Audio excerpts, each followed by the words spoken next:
जय हिंद बच्चों मैं अजय कुमार वाराणसी उत्तर प्रदेश से आपके अपने चैनल नव शिक्षण पे स्वागत करता हूं। बच्चों आज मैं आपको कुछ महत्वपूर्ण 35 प्रश्न यानी कि 35 क्वेश्चन साइंस के विज्ञान के कराने जा रहा हूं और ये राघव प्रकाशन द्वारा प्रकाशित बुक है जो कि राष्ट्रीय आईएएम योग्यता छात्रवृत्ति परीक्षा के लिए बच्चों। ठीक है, तो अभी मैं इसी किताब से आपको मैथ के भी प्रश्नों को हल कराऊंगा, गणित के भी कराऊंगा, सभी कराऊंगा।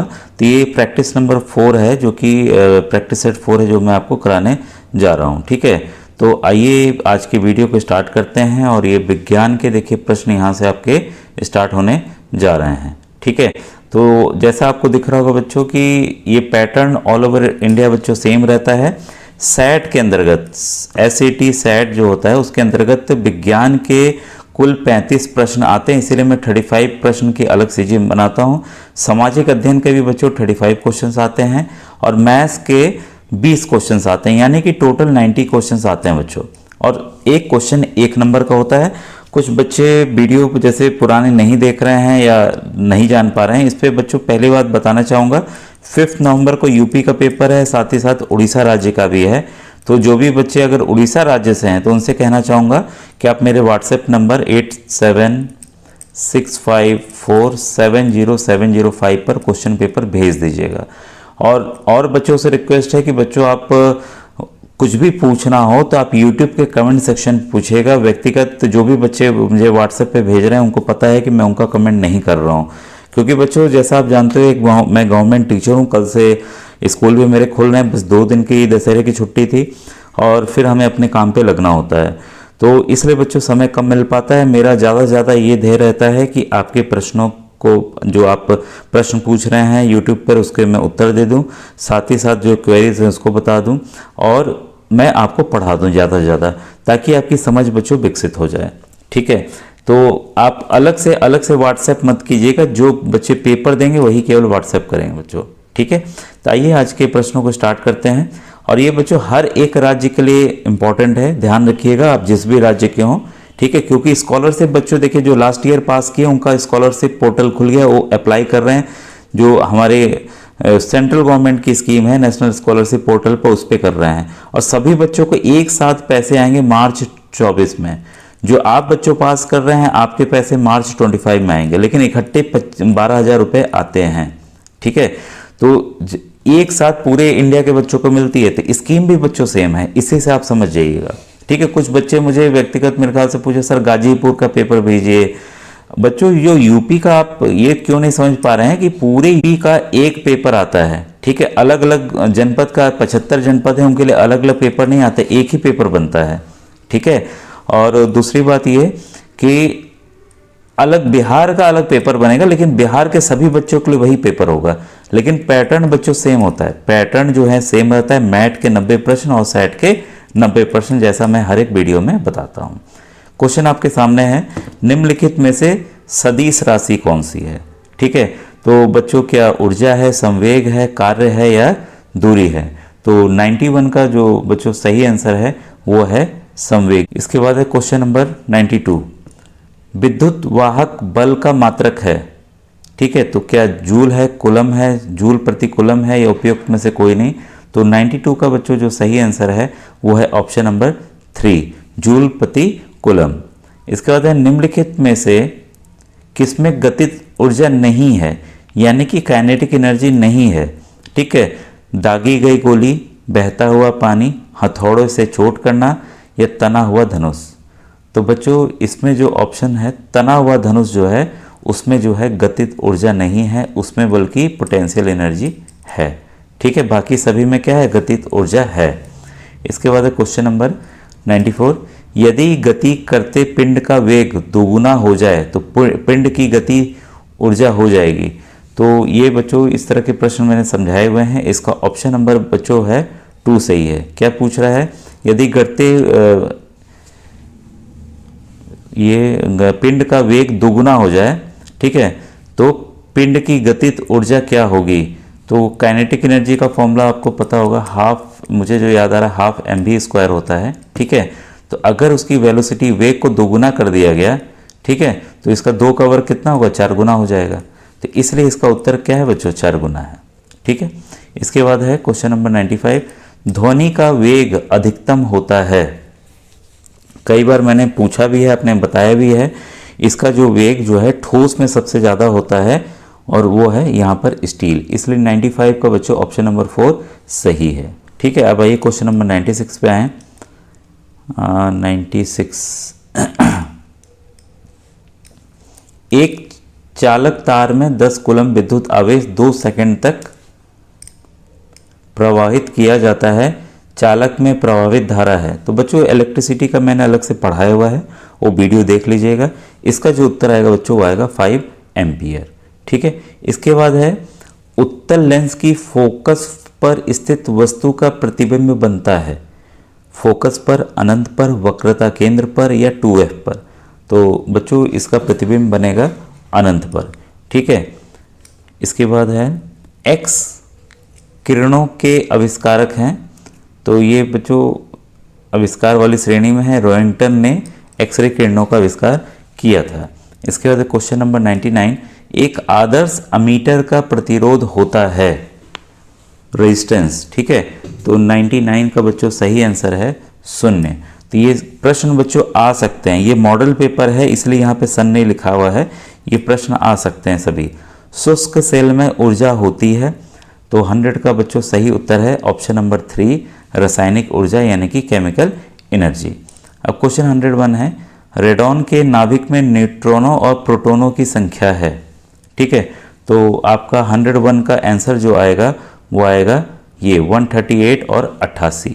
ठीक है, देखिए आपको पता होना चाहिए कि कोई भी, जैसे हम ले लेते हैं आपका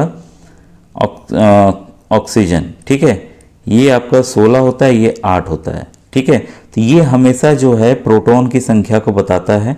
ठीक है, 8 वाला, और ये जो है उसका एटॉमिक मास बताता है बच्चों। प्रोटॉन और न्यूट्रॉन की संख्या ये दर्शा रही है यहाँ पर। ठीक है, तो यहाँ पे पूछा है नाभिक में न्यूट्रॉनों की संख्या कितनी होगी, तो न्यूट्रॉन की संख्या कैसे निकालेंगे आप, 226 में से 88 को घटा दीजिए।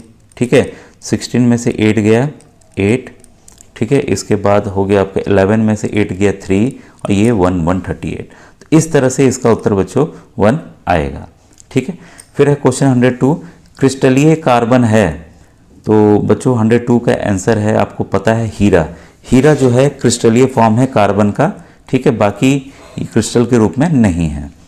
क्वेश्चन नंबर 103, आपको ये भी पता होना चाहिए बच्चों, कई बार आता है कार्बन का शुद्धतम रूप क्या है, तो शुद्धतम रूप में बच्चों हीरा है, ये याद रखिएगा। ठीक है, इसके बाद है क्वेश्चन नंबर 103, ऊर्जा के अनवीकरणीय स्रोत हैं। तो ये भी टॉपिक मैंने बताया हुआ है, ये है बच्चों कोयला। इसको हम जला लेंगे तो वापस नहीं पा सकते हैं, नवीकरणीय स्रोत में आपके ये तीनों आ जाते हैं। ठीक है, शुद्ध जल का पीएच मान है। तो बच्चों पीएच मान शुद्ध जल का आपको पता है कितना होता है, 7 होता है। तो 0 से लेकर 7 तक क्या होता है आपका एसिडिक होता है। ठीक है, अम्लीय होता है, और 7 से लेकर 14 तक आपका क्षारीय होता है। ठीक है, इसके बाद है ऊष्माक्षेपी अभिक्रिया में। तो इस अभिक्रिया में होता क्या है, ऊष्मा निकलती है। ठीक है, पदार्थ जो किसी दूसरे पदार्थ को प्रोटॉन दे सकते हैं, ध्यान दीजिएगा, प्रोटॉन दे सकते हैं। अभी हम लोग अम्ल और क्षार की बात कर रहे थे, जो दे सकते हैं वो होते हैं बच्चों अम्ल यानी कि एसिड। एसिड हमेशा अपना हाइड्रोजन देते हैं या प्रोटॉन देते हैं बच्चों। ठीक है, इसके बाद है साबुन में झाग उत्पन्न करने वाला पदार्थ है। तो 107 का सही आंसर है बच्चों रेजिन। ठीक है, इसके बाद है धातु जो सामान्य ताप पर द्रव है, वो बच्चों यहाँ पर क्या है, पारा। ठीक है, तो 108 का सही आंसर है 1। और सभी लोग जानते हैं कि थर्मामीटर में मरकरी का इस्तेमाल भी होता है। धातु जो जड़ों का विकास होता है, तो जो जड़ हैं वो विकसित होती हैं हमारे मूलांकुर से। ठीक है, पके आम में खाए जाने वाला भाग है, जो पका आम होता है उसमें हम लोग देखिए गिठली तो खाते नहीं हैं। ठीक है, तो जो पका भाग होता है वो होता है मध्य भित्ति। तो ये अंग हैं उसके फल के। इसके बाद है निम्नलिखित में से उत्तक का उदाहरण है। ठीक है, तो 111 का बच्चों सही आंसर है हमारा रक्त। ठीक है, इसके बाद है निम्नलिखित में से पाचक एंजाइम नहीं है। ठीक है, ये पूछ रहा है नहीं है, तो इसमें बच्चों इंसुलिन जो है पाचक एंजाइम नहीं, बाकी पेप्सिन, रेनिन और एप्लेप्सिन जो है ये हमारे खाने को पचाने में सहायता करते हैं। निम्नलिखित में से सर्वाग्राही रक्त समूह है, सर्वाग्राही जो सभी से बच्चों खून ले ले, वह है आपका AB। ठीक है, इसके बाद आइए नेक्स्ट क्वेश्चन को देखें।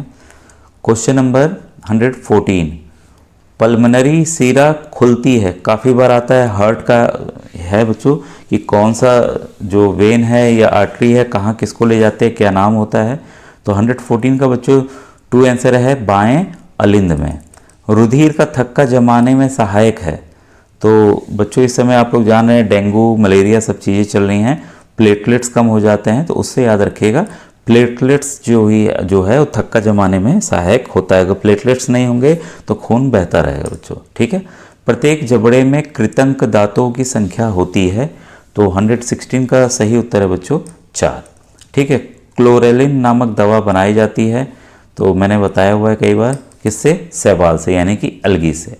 फिर है परिवर्तन के नियम के अनुसार आपतन कोण सदैव परावर्तन कोण से डैश होता है। ठीक है, तो 118 का बच्चों 3 बराबर होता है। 119 है, एक धातु जिसे चाकू से काटा जा सकता है, तो 119 का बच्चों जो सही आंसर है वो है ऑप्शन नंबर 4 पोटेशियम। इसमें आपका सोडियम भी हो सकता था। ठीक है, यहाँ पोटेशियम ऑप्शन है तो हम पोटेशियम को टिक करेंगे। ठीक है, इस कार्बोहाइड्रेट का नाम उस बताइए जिसका पाचन रूमिनेंट जंतुओं द्वारा किया जा सकता है परंतु मानव द्वारा नहीं, तो है बच्चों सेल्यूलोज। रूमिनेंट में आपके गाय भैंस वगैरह आ जाते हैं, बकरी वगैरह आ जाती है। ठीक है, तो इसका सही उत्तर है सेल्यूलोज। ठीक है, सेल्यूलोज इसीलिए देखिए हम लोग घास नहीं खा पाते हैं, नहीं तो अगर हमारे में ये रहता तो हम भी घास खा लेते। इसके बाद है लेग्यूम पौधों यानी कि दलहन में नाइट्रोजन स्थितिकरण में सहायक जीवाणु है, तो कौन सा बच्चों, राइजोबियम बैक्टीरिया, ये सबको पता है। ठीक है, मेढक श्वसन करते हैं, तो मेढक जो है श्वसन जो है 2 जगह से करते हैं, ये ध्यान रखिएगा, एक तो बच्चों त्वचा से और फेफड़ों से, इसलिए इसका ऑप्शन नंबर 4 सही है। पादप कोशिका को जंतु कोशिका से भिन्न करती है, तो इसका सही आंसर है बच्चों कोशिका भित्ति। मानव शरीर की सबसे बड़ी ग्रंथि है, तो काफ़ी बार मैंने बताया हुआ है ग्रंथि का, तो 124 का क्या ऑप्शन है, यकृत यानी कि हमारा लीवर।